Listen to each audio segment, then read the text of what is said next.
Good morning, everybody. Good morning. Good morning. Happy Tuesday. How you guys doing today? Well, again, we have a very special visitor today. We have a very special event, so I'm glad that you guys are ready to hear what you're going to hear from our guest author.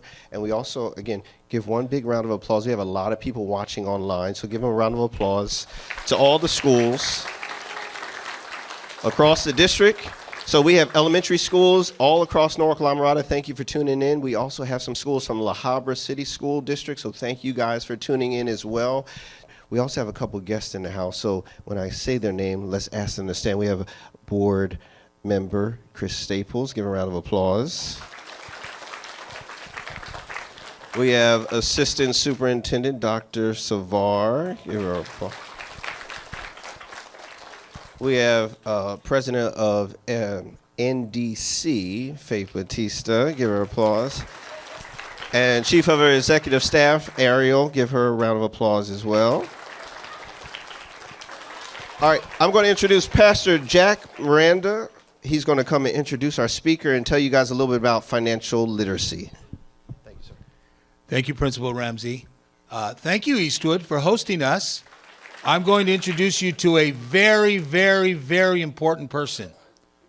She's a regulator, a former regulator. She makes sure the banks are following some of the rules that have been set in order to be fair. And so Dr. Sheila Bair is here. Here's her title, former chairperson of the Federal Depository Insurance Corporation. FDIC. You'll see that in every bank that you walk into. And so we want our scholars, you're our young scholars, to be money smart. And that's why we invited Dr. Bair to come and read out of her series of books. So can we give her a really welcome applause as she comes up?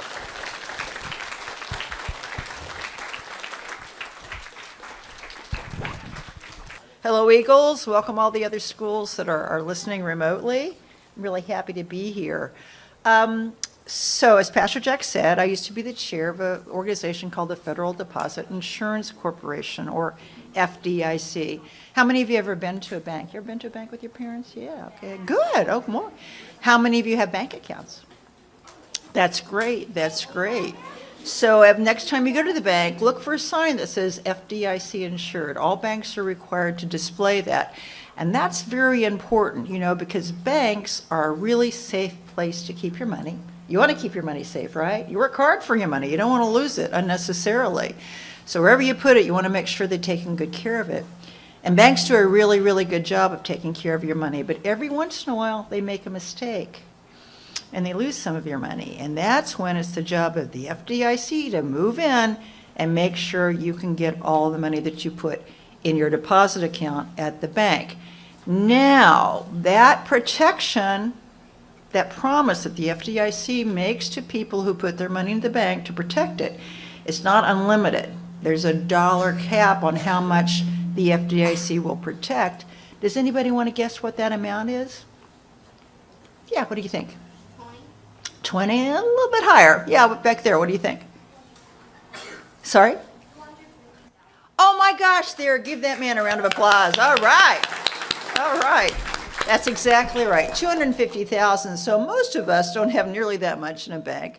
So that's more than ample to protect us. But it is important, some people do, and it's important to know what the insured deposit limits are, that $250,000. Now, another nice thing when you put money into a bank? They'll pay you a little extra called interest. So just for putting your money into the bank, if you leave it there, every year they'll pay you, sometimes monthly, they'll pay you a little extra money just for keeping that money in the bank. So that's nice. You get interest just for leaving your money in the bank. And over years, there's something called compounding. And that's kind of a complicated mathematical thing, which we don't need to get into now. But what you should understand about compounding is when you get interest, the longer you leave that money in the bank where it's earning interest, the bigger and bigger it will grow. So that's a very nice feature. Now, banks also lend money. Actually, there are a lot of businesses out there that lend money, not just banks. Usually banks are pretty good at lending money. They're pretty responsible, but there are others out there that make loans that are not always so responsible. Can anybody explain to me what it means to borrow? Sure, yeah. What does it mean to borrow?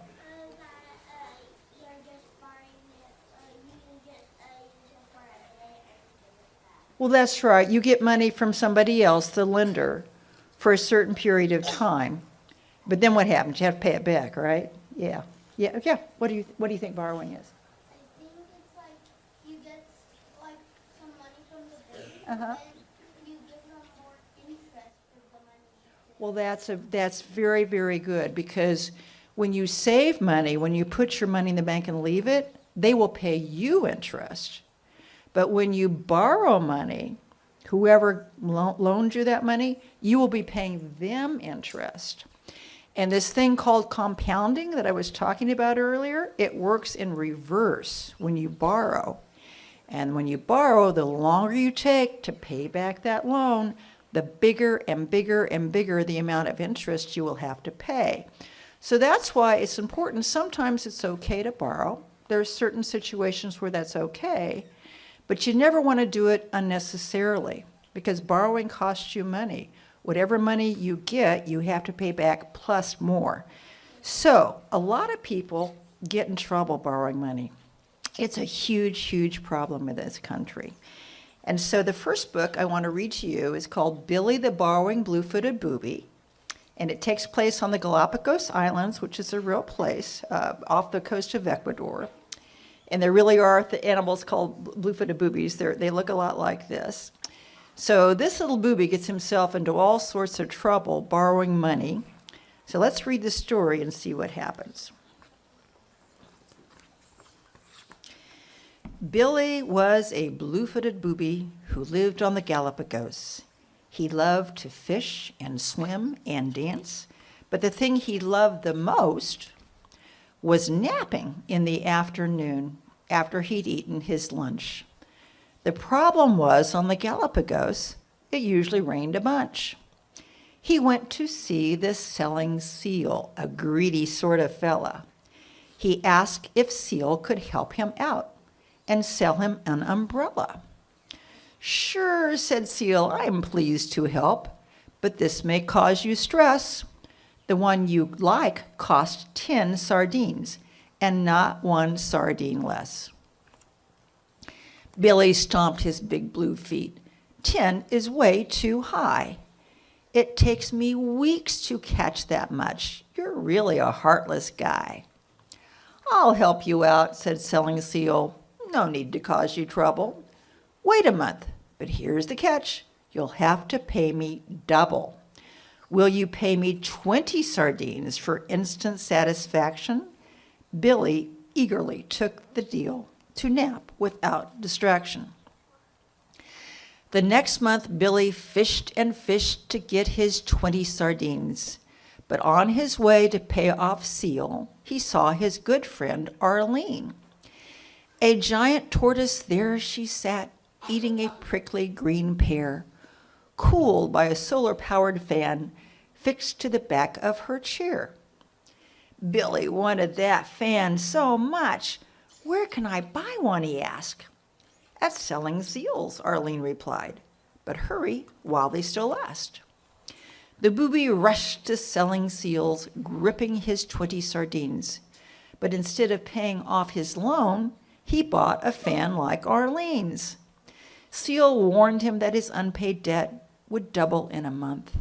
40 sardines is what you'll owe. Better get fishing at once." So Billy fished and fished and fished. He fished till his beak was sore. At last he caught 40 sardines to take to Selling Seal's store. But on the way, he saw his friend, a pink iguana named Ig, all dressed up to go to a dance, sporting a purple striped wig. Billy wanted that wig so much. "Where did you get it?" he asked. "I got it at Seal's," Ig replied. "But hurry while they still last." Billy rushed to the store and found a nice assortment of wigs.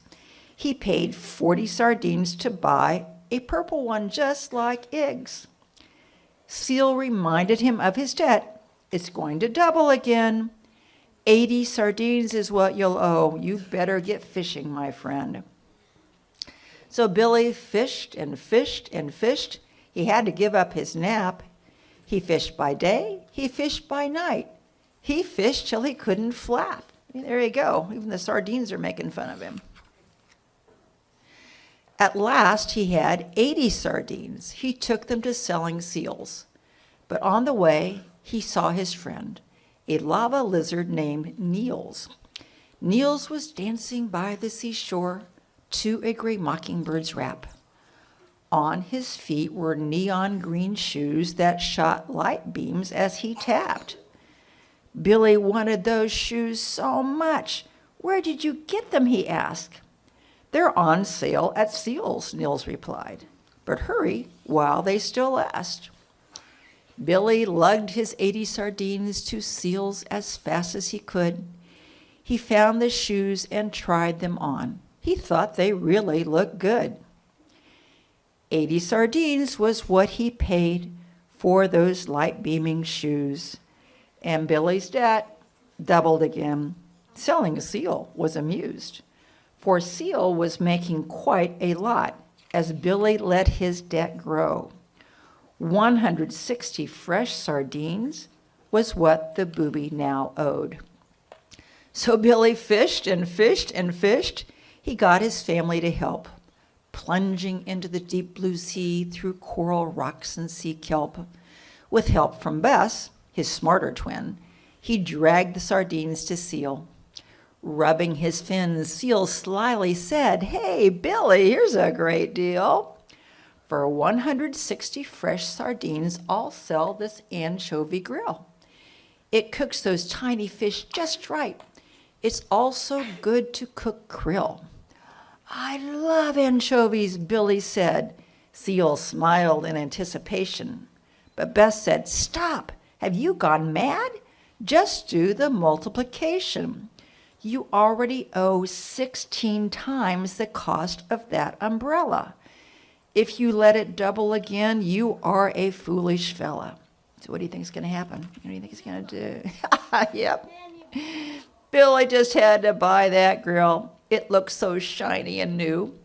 That night he entertained his friends with anchovy barbecue. Alas, he still had debt to pay, 320 sardines. He asked his friends to help him fish, first Ig, then Niels, then Arlene. He begged his family once again, but everyone told him nope. No one wanted to help him out. Like Bess, they thought him a dope. So Billy hid from selling Seal. Seal got the cops on the phone. He told them to take Billy's stuff to pay off his overdue loan.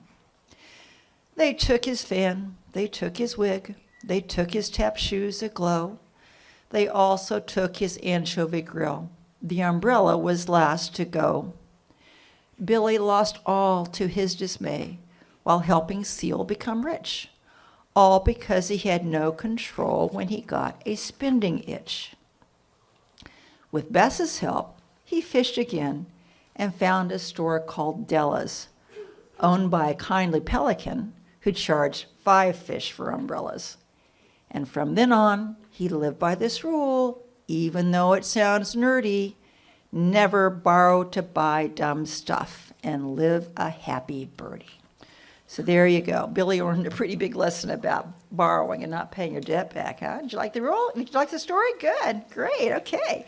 Well, I got one more book to read. Oh, good. I'm glad. Yay. Yeah, I like Billy, too. It's one of my favorites. So a lot of my books, I have 8 books total. It's called a series called Money Tales. I have 8 books total.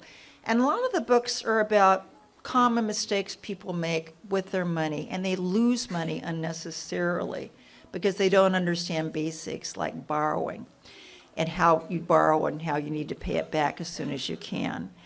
People also fall victim to financial scams. You know what a scam is? Anybody know what a scam is? What's a scam? Yeah, what's a scam? It's like if someone says, "I'll give you this for like money," then the person will give it, and They just take your money and run with it, don't they? Yeah, yeah. Yeah, they cheat you, right, yeah. What do you think a scam is? Yeah, go ahead. Please, yeah, a little more in the glasses there. Uh-huh. What? Well, maybe so. Well, that's okay. Well, listen, we'll talk about scams a little bit more, but let me read you another book about a scam called Shark Scam. You like sharks? I like sharks. They're kind of cool, aren't they? All right. Oh, okay. Well, let's talk about it after I read the story, okay? All right, here we go. Here's another book now called Shark Scam. Arlene, it's also taking place on the Galapagos. Arlene, a giant tortoise, was lounging on the shore on an isle in the Galapagos and trying to ignore a white-tipped shark named Whitey circling out in the bay. His pal, Cahoots, swam with him. They wouldn't go away. Big A, sly Whitey shouted. We've got a deal for you. You want to make some money? I'll tell you what to do. The tortoise stretched her long neck. How, she asked testily. Investing in my business, he told her zestily. Here's my idea, said Whitey. Scuba diving's the rage. I'll sell undersea photos of divers in a shark cage. Visiting divers will love it. At 1 sardine a pop, give me some dough to start it. We'll make money nonstop. Maybe, the tortoise answered. I always need some cash. But what's the catch, she asked him. I won't do something rash. There's not a catch, said Whitey. Just give me 10 sardines. Double your fish in 1 week. Really, promise, no strings. Arlene should have known better, but she wanted some dough for a tortoiseshell waxer, a present for her beau. Okay, she slowly told him, pulling fish from her shell. Cahoots greedily grabbed them, then said a quick farewell. Cahoots snickered at Whitey. What a dummy, said he. She fell for it, said Whitey. Time for a buying spree. They spent Arlene's fish quickly. In a week it was gone, but they'd promised her 20. They needed a new con. They found Iggy Iguana, picnicking on the coast, eating a meal of seaweed and fruit on plantain toast. Hey, Ig, sly Whitey shouted. Want to make some fast dough? I've got a deal that's foolproof. Here's what you need to know. I'm going to start a business selling kelp to surf bums. They really like plant diets. I'll be making huge sums. But I need 40 sardines to make my business go. Double your cash in 2 weeks. Will you give me the dough? Now, Ig was known for niceness, but he was quite naive. Doubling his fish sounded great. He wanted to believe. The sharks took his 40 fish without a guilty twinge. Arlene got 20, the other half they blew on a shopping binge. Arlene was none the wiser. She told all who would ask of the shark's great business skills, doubling her money fast.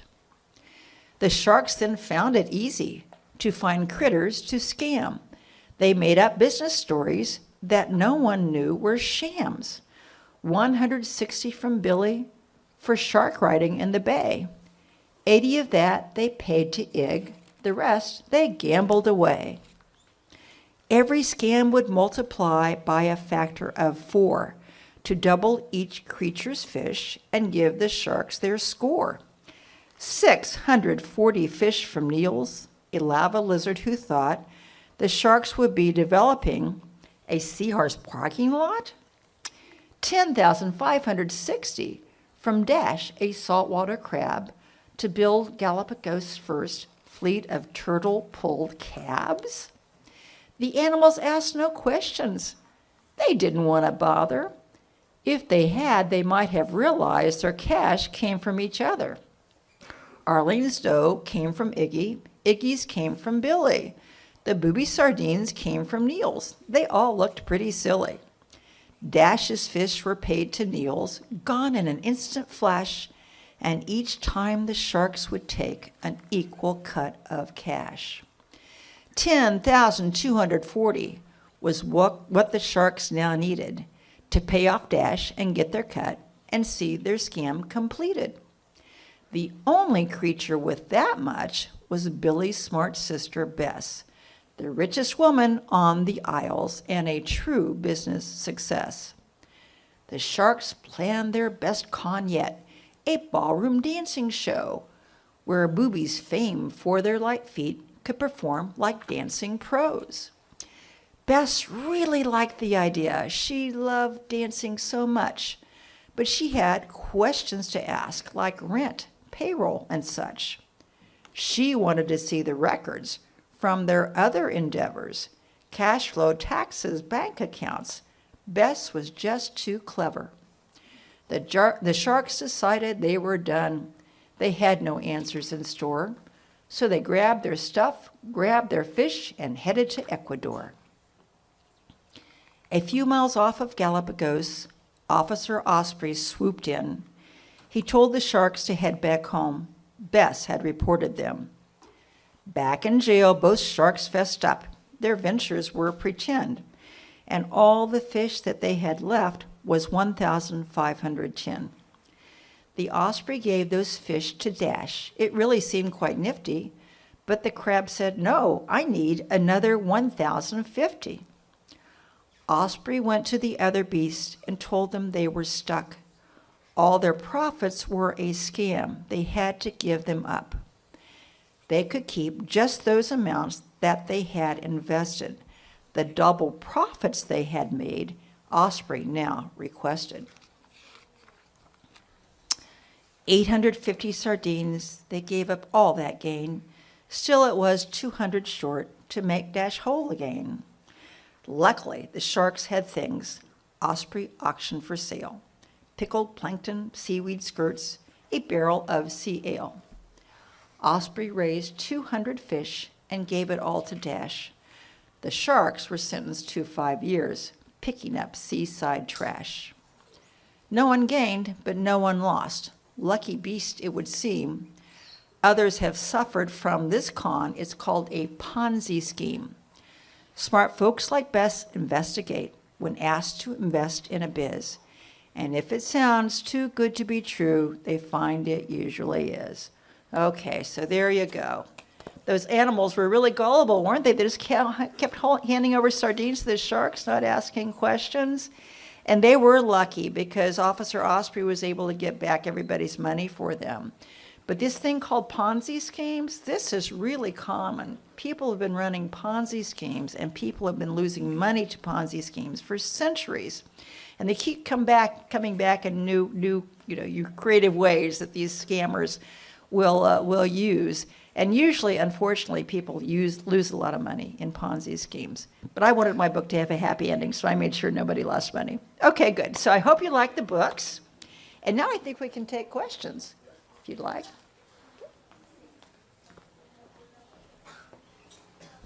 All right, so first, let's give it up for Dr. Sheila Bair. Oh, yeah, my pleasure. Thank you. Thank you. And so a reminder to those that are watching across the district and elsewhere, if you have a question for Dr. Bair, please put it in the chat. I have it right here. I just want to give a quick shout out to Ethan from Glacier. When you asked earlier about borrowing money, he said borrowing money means you get money for a certain amount of time, but you have to give it back. So Ethan, thank you for your comment.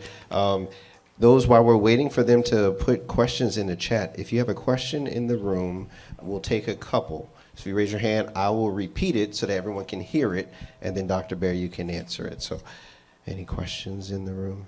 Yes. So the question is, why did you decide to make these books? Oh, that's a really good question. So most of my career, I've been in jobs that involve dealing with money, regulating banks and other financial institutions that are charged with handling people's money. And I've just seen all the mistakes that people make, and it really breaks my heart when families get into money trouble, because it can really be stressful. And so I had when I first started writing my books back in the early 2000s, I was the Assistant Secretary of Financial Institutions at the U.S. Treasury Department. And I actually started an Office of Financial Education back then, which is still going strong today. And at the same time, I had young children at home, and my husband and I would read picture books to them at night, because we just love picture books. We love the combination of words and pictures together. It's really a nice way to hear a story. And I thought to myself, picture books would be a great way to help people learn about money and the right way to handle money and manage money. And I also thought, because financial education, there's a real need for adults too. A lot of adults don't really understand money and how to handle it, and they lose money unnecessarily because of that. So I thought, wow, so the parents will read the book with their children, and maybe the parents will learn something too. In the back of my books, there's also a lot of nonfiction information, just educational information that parents can read, or teachers or other adults who are interested, and that can discuss it with the children. So that's where I started. My first book is Rock, Brock, and the Savings Shock. It came out, I wrote it in 2004. It came out in 2006, and I've been at it ever since. There are 8 books down this series. Good question. So let's go to the back. Brayden?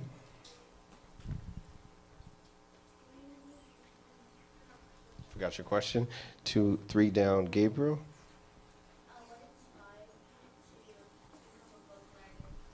What inspired you to become a book writer or an author? Well, golly, ever since I was your age, I wanted to be a writer. How many of you would like to be a writer? You'd like to write? Yeah. So I love writing. I love creative writing. And I'm afraid I found out as I got into adulthood that writing is a really hard way to make money. So I went to law school and became a lawyer, and then eventually a financial regulator for most of my career. But I still maintain that love of writing. And I write a lot of adult stuff, too. I have a New York Times bestseller that I wrote for grown-ups about something called the Great Financial Crisis. And I write a lot of opinion pieces in newspapers and things like that. But I love creative writing, too. And here again, I thought the idea of writing picture books to help children and their families learn about money basics. And also I could use some of my creative writing talent. Hopefully there's some talent there. My creative writing ambitions as well. That's what got me started. But yeah, I've always loved to write, and ever since I was your age, I've loved to write. All right, guys, hands down. I'm going to take one from the chat. This is from New River, 4th grade. What was your favorite book to write? Oh, boy. Probably I love them all. I think probably the first one, Rock, Brock, and the Savings Shock. That was my first foray, and I think it turned out very well. Rock, Brock, and the Savings Shock is about this thing called compounding that I was talking about, how when you save money, compounding will make your money grow, grow, grow. And so it's kind of the reverse of this. So Billy found out how compounding will make his debt grow if you don't pay it. And Rock, Brock, and the Savings Shock was about savings and compounding, making your money grow. So that's a fun book. And I think we've donated some books here, so I'm sure you have that in your library, but you might want to read that one. Yeah, just so you guys know, all of her books are in the library if you ever want to check them out. Another question coming from New River. Why did you use the setting of the Galapagos Islands for your book? Yeah. So I love the Galapagos. I think that the animals there are just so interesting. And when you write picture books, you try to create stories that will be good stories that fun pictures can accompany them. Because, pictures are half the fun of a picture book. And I thought to myself, why, these animals are so interesting and colorful and fun, and a good illustrator. And I have a good illustrator for both these books, a woman named Amy Jing. She does all the Galapagos books. Has done an amazing job. But I'm sure you have books on the Galapagos too in your libraries. You might check them out, because the animals, it's a fascinating place, and the animals are really, really wonderful. All right, let's take another one from this side. Yes. Why do your books rhyme? Well, not all my books rhyme. There's one called Isabel's Car Wash that does not rhyme, and then my grown-up books don't rhyme. But I just think rhyming is fun. It's harder. It is. It takes more time to tell the story in a way where you can get the rhythms and the rhyming words together. But I think it's lovely, and I think young people enjoy it. I get good feedback from young people that they enjoy the rhyming verse. It's just fun. And money can be intimidating. Like, oh, yeah, right, when you heard this program, oh, we're going to learn about money, how boring. But, rhymes can be fun, and I think I want to make this information entertaining and fun and accessible to the readers. One from this side, right next to Macy, right next to you. Yes. So are you going to make more books? Yeah, so I've got a new book. I just finished writing it. It'll be published next year. It's written for teenagers, and the title is How Not to Lose $1 Million. Okay? So you've probably heard about books. A lot of books out there say how to make $1 million, how to get rich, right? You see a lot of those books. But I find that the best way to build wealth, if you want to build financial wealth over the time, the first step is just not to lose money unnecessarily, right? The way the characters in this book do. So it's a longer book for not rhyming. It's just a long chapter book, but it's all about common mistakes people make with their money and how much they lose over time when they make these mistakes. All right, I'm going to take there's two questions from, this is Miss Stewart over at Garden Hill, her class. There's two questions that kind of go hand in hand, so I'm going to read them off and then you can respond. How did you come up with the ideas for all the animals in books? And then how do you choose the titles for your books? Yeah. So some of my books take place on Ganymede, which is an ice moon that rotates around Jupiter. And that, again, I just, in my reading and research, I just thought Ganymede. For a while there were scientists that thought there might actually be life, or just microbes or whatever on Ganymede. And I thought, well, let's invent a little princess who lives on the ice moon of Ganymede. Because I thought, the environment of an ice planet, ice moon, could create some kind of funny, different situations from my stories. So I really, it just pops into my head. But I try to get ideas. You got to read a lot. If you want to be a writer, read a lot. Because, and I think travel too, if you have time and families to help you travel a little bit, I think travel and meeting new people and seeing new things can also be very inspirational. But I think I wanted fantasy venues, fantasy settings for my books because I wanted them to be entertaining. I didn't want them to be threatening, and I certainly didn't want them to be boring. And so I think both Ganymede Moon and the Galapagos have served that purpose well. Okay. Go ahead. What's your question? When did Shark Scam first came out? When did Shark Scam first come out? I think that was 3 or 4 years ago now. That was about 4 years ago, I think, yeah. Okay. Got one right here? Why did you make the sharks different colors? So, this is more for your illustrator, Yeah, but that's why more did they for my make the sharks illustrator. different colors? Yeah, so I don't know, so you could tell them apart. Maybe you knew who was Whiting and who was Cahoots. That was really the illustrator's decision. We don't, I collaborate with them, and she sends me the drawings, and I give her some feedback. But I give the illustrators a lot of leeway because I'm not artistic. My art is with the written word, not with the drawn picture. I'm no good at that. There's a couple personal questions, not too personal. That's but it says, do you still work at the bank to help people learn about money? Yeah. And then 2, how many books have you sold? Oh, golly. So I have a lot of different things I do now. I serve on boards of some businesses actually are not banks. I help provide oversight of some of these businesses. I'm an advisor to a couple of banks now.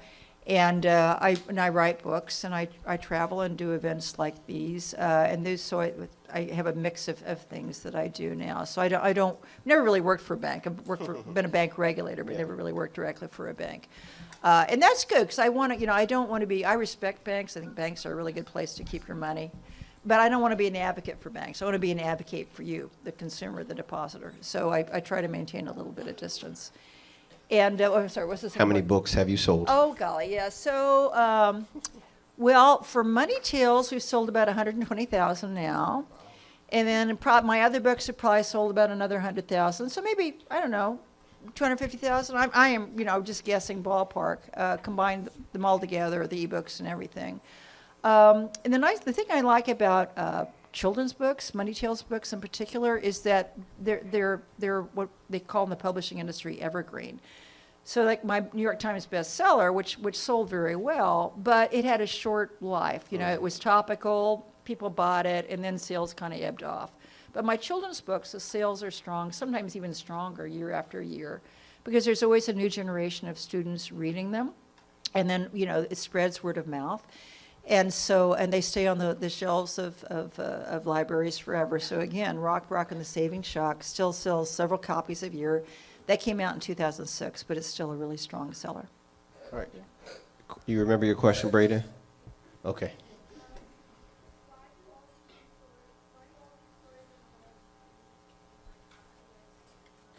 So why do all these stories involve money and like saving of Yeah, money? Yeah.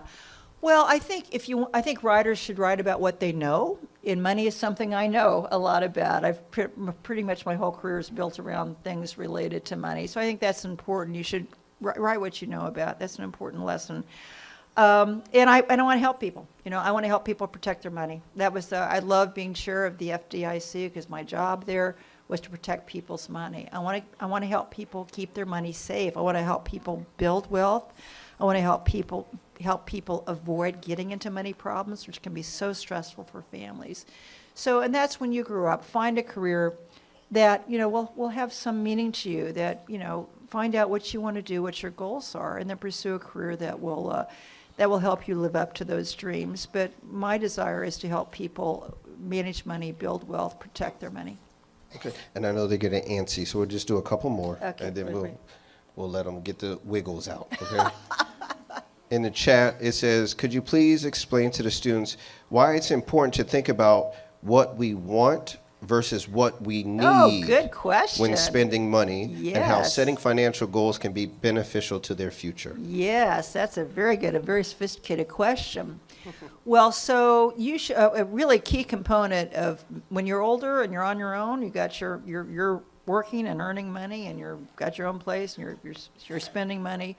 You need to have a budget. Yeah, all families need to have budgets, and then do exactly that. You need to sit down.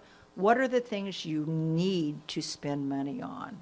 Who can come up with some needs? What do you have to spend money on? Yeah, what do you think? What is it? Food. Food, yeah, food's a need. Food's a need for sure. Yeah, what else? Yeah. Go ahead. Sure, just shout it out. That's fine. Like yes, please. Little girl in the pink shirt. School supplies for children. Yes, your education. That's a need. Yes. What do you think a need is?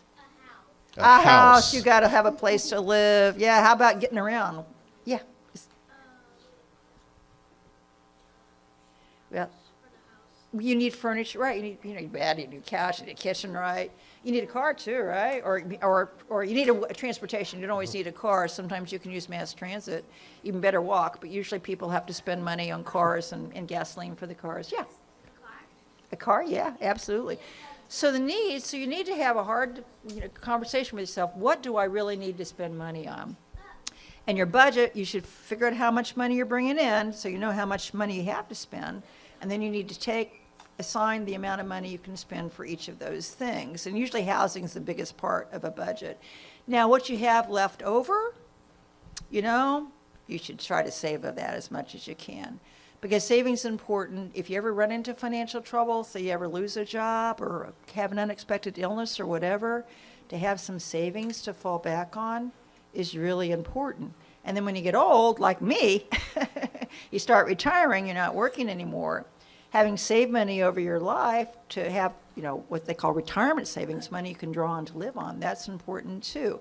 And then after you do your savings and after you do your needs, then you can spend money on wants. Okay, what's the example of a want? Anybody want to? Yeah, what do you think a want is? Little boy in the gray shirt.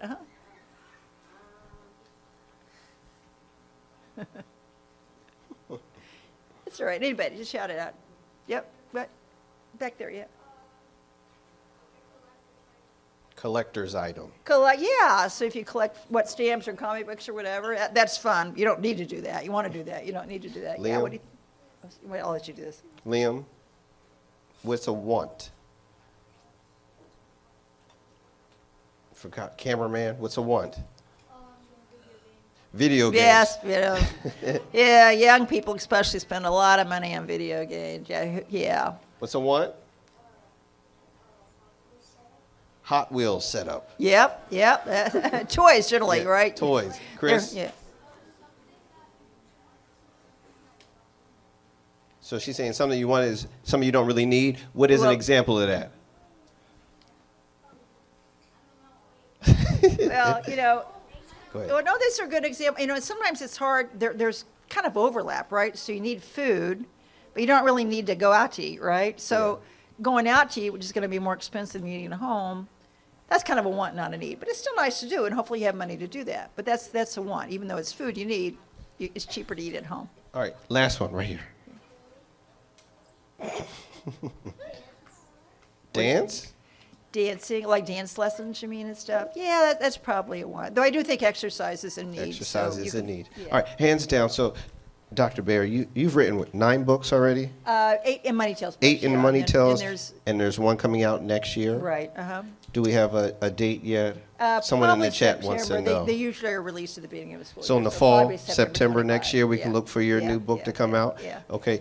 Any sneak peeks about the characters or the title or get the inside This scoop is, here? So since this is written for older, this is really written for young adults, high school students and college students. It's not, it's nonfiction. Okay, It's nonfiction. education, but it's still fun, right? I always try to make my books fun. So, I think people, I try to help illustrate silly things that people do, but everybody does them. But I help the reader understand really how silly it is and identify with that so that they do not do it. And so, really common things. Overborrowing is a big, big problem in this country. So understand debt at an early age, how dangerous it is, how you want to avoid it if you can. And when you do have to borrow, pay it back as fast as you can. Okay, let's give a big round of applause for Dr. Sheila Bair. Thank you. Thank you. Oh, thank you. I really enjoyed it. Thanks so much.